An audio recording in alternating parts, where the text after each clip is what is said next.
السلام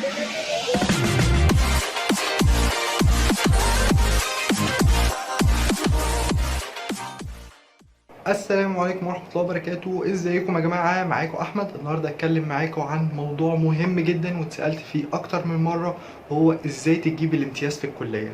في الحقيقة اكتر اجابة ساذجة للحاجة دي ان انت لما تروح لواحد تقول له لو سمحت انا عايز اجيب امتياز في الكلية اعمل ايه؟ يقولك ذاكر. طب ما في ناس كتير بتذاكر وما بتجيبش امتياز، ايه السبب؟ ايه العيب؟ في الحقيقة الامتياز ده مهارة اكتر من انه مذاكرة بس، يعني المذاكرة جزء منه، هي جزء من المهارات اللي انت لازم تكتسبها عشان تقدر بعد كده تجيب الامتياز ده.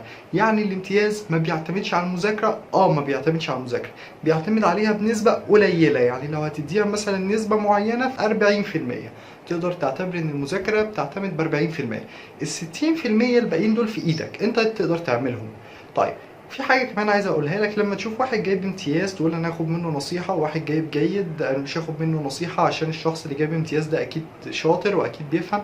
مش شرط على فكرة، يعني انت ممكن كمادة علمية تلاقي اللي جايب امتياز ده مستواه اقل من اللي جايب جيد، لان زي ما قلت لك وهتفهم من الفيديو ان الامتياز ده ليه خطوات معينة، لو عملتها هتجيب امتياز، ما عملتهاش انت هتذاكر وهتنجح فعلا بس ممكن تجيب جيد جدا، لكنك توصل للامتياز دي انت بتحتاج ان انت تعمل شويه الخطوات اللي هقول لك عليهم، اللي هم السبع خطوات اللي هقول لك عليهم. الامتياز يا جماعه دايما هو حلم اي واحد لسبب صغير قوي، ان انت لو بتدور على منحه مثلا، فلو انت جايب امتياز ده هيسهل لك المنحه.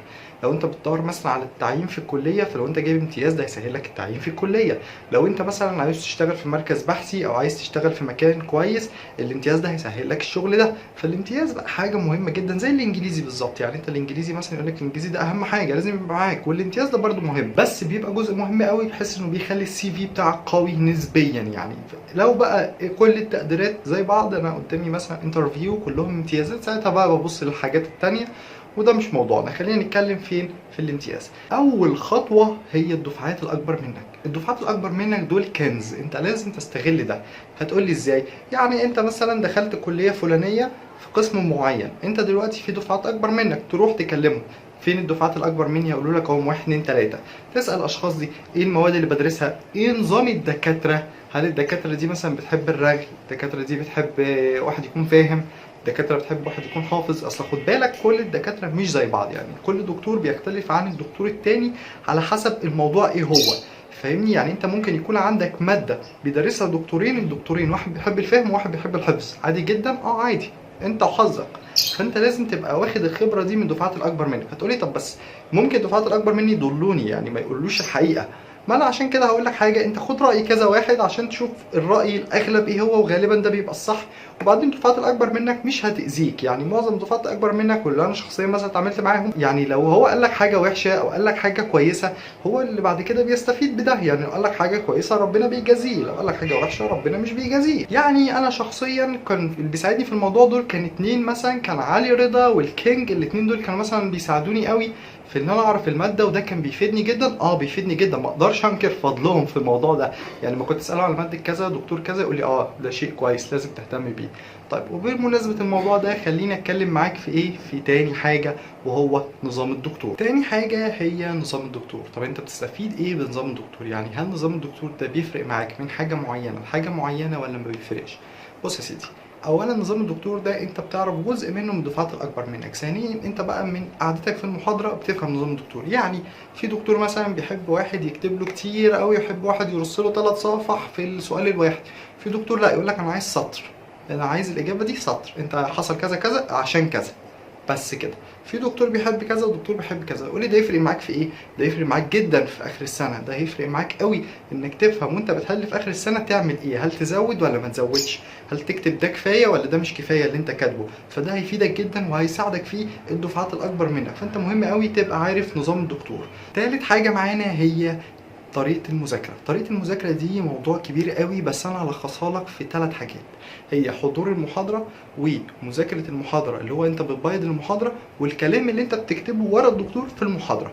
تمام. حضور المحاضرة يفضل ان انت دايما تيجي وتكون جاي بدري شوية، لان انت لما تكون جاي متأخر فطبعا بتكون بتسرع في الطريق، فعقبال ما تقعد وتاخد مود المحاضرة ده بيضيع منك مثلا اول نص ساعة من المحاضرة، اللي هو انت اول نص ساعة مش هنا، مش مع الدكتور اصلا. فانت يفضل ان انت تيجي في المحاضرات تحضر بدري شوية. تاني حاجة يفضل انك تقعد قدام، لان كل ما بتقعد قدام كل ما نسبة استيعابك للمعلومة بتكون اكبر، ودي دراسات اتعملت قبل كده في جامعات كبيرة جدا عن الموضوع ده. انت لما بتكون قاعد قدام في الصف الاول مش موضوع دحيح وكده، هي الفكره انك لما بتقعد قدام انت بتستفيد اكتر، لان المعلومه بتوصل لك بطريقه اسهل، على عكس لما تكون قاعد في الصفوف الاخيره المعلومات بتوصل لك بطريقه اقل بكتير لو انت جربتها من انك تقعد قدام. فدي حاجه مهمه قوي. تالت حاجه هي تبييض المحاضره. بعد ما انت بتكتب مع الدكتور في المحاضره وبتكتب معاه كل كلمه، هو الحته دي مهمه الحته دي مش مهمه، طبعا بتكتب. ممكن خطك يبقى وحش، ما بتعرفش تسطر، خطك وحش ما بتعرفش تكتب بسرعه، الدكتور ده بيكتب بسرعه، ممكن انت لو الدكتور ده بيكتب بسرعه تحط له ريكورد كده عشان لما تروح البيت تسمعه. بس ما تعملش الموضوع ده في كل المواد، لان ده بيضيع وقت كبير، لان الريكورد لساعتين بتسمعه في البيت 4 ساعات، ده معروفه يعني، عشان تسمعه وتكتبه ده مش اقل من 4 ساعات. فدي حاجه مهمه قوي انت لازم تبقى كمان عارفها. بعد ما بتروح وتبيض المحاضره بتكتبها بقى بخط نضيف، تسطر ومش عارف ايه، وتعمل الكلام بتاعك ده في الورقه. في البيت كل ماده ليها كشكولها، ده افضل حاجه انت ممكن تعملها. او مثلا لو هم 3 مواد ممكن تجيب كشكول اللي هو الجامبو 3 ده، تحط فيه 3 مواد عادي مفيش مشكله. ممكن مثلا تجيب منه كشكولين لو انت عندك 6 مواد، والموضوع ده عادي يعني مفيش اي مشكله. المهم كل ماده تبقى عامل لها ورقه، يعني مفيش ماده كده سايبها للمرجع تيجي تقرا من المرجع بس، لا. مرجع مش كل حاجه، يعني مرجع مهم كل حاجه، بس المرجع مش هينجزك في وقت مثلا ما يكون عندك كويز او عندك ميد تيرم او عندك فاينل.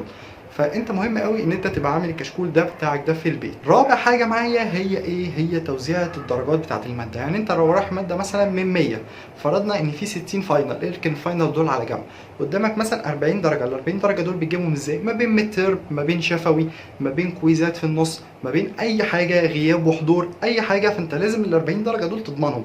انت فعلا لو عايز الامتياز في اي ماده انت لازم تخش بال 40 دول، عشان على الاقل تزود فرصتك انك تجيب امتياز. وكمان بيبقى درجات مثلا غياب وحضور، فانت كده كده بتحضر عشان تفهم المحاضره، فدي حاجه المفروض انت تبقى ضامنها.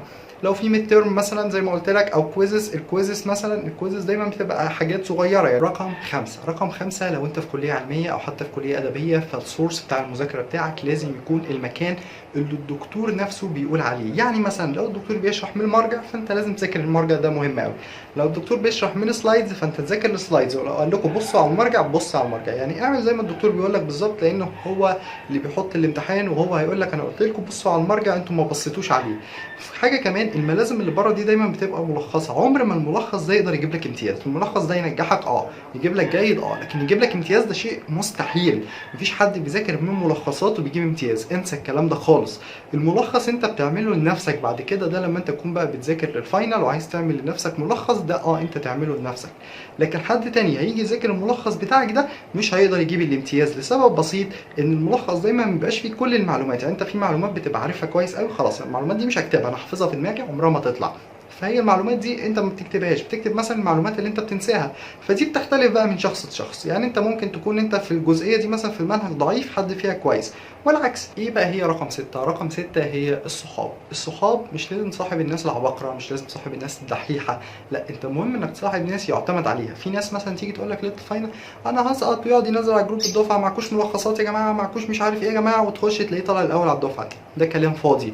فانت اهم حاجه انك تصاحب الناس اللي يعتمد عليها. لما تطلب منهم حاجه يدوها لك بكل امانه. لكن في ناس لا، ما يدكش حاجه، يقول لك انا ما ذاكرتهاش وما عملتهاش، وتلاقيه جاي في الامتحان وراح حللها اول واحد. طب ايه يا عم، انا مش طلبتها منك؟ لا، ما يقول لك انا مش عارف ايه ذاكرتها مش عارف امتى، يقعد يقول لك كلام كده ملوش اي لازمه. فانت هتفهم طبعا من الكلام ده، انت مش غبي، هتفهم من الكلام ده ان هو بيحور عليك وبيقول عليك اي كلام. فانت الحل ايه؟ انك تبعد عنه خالص، مالكش دعوه بيه. بعد كده تشوف ناس صحاب يكونوا كويسين، هم دول فعلا اللي هيقدروا يساعدوك ان انت تقدر تجيب الامتياز. سابع حاجه وهي اهم حاجه، وهي علاقتك مع ربنا. لازم علاقتك مع ربنا تكون قريبه قوي، لان ده بيسهل لك جدا للامتياز. هتقولي طب ده بيسهل لي الامتياز ازاي يا ابو حميد؟ هقول لك، انت لما يكون علاقتك مع ربنا كويس هتكون مستريح من جواك. لما تيجي تذاكر هتحس نفسك انت عايز تذاكر، في طاقه انك تذاكر.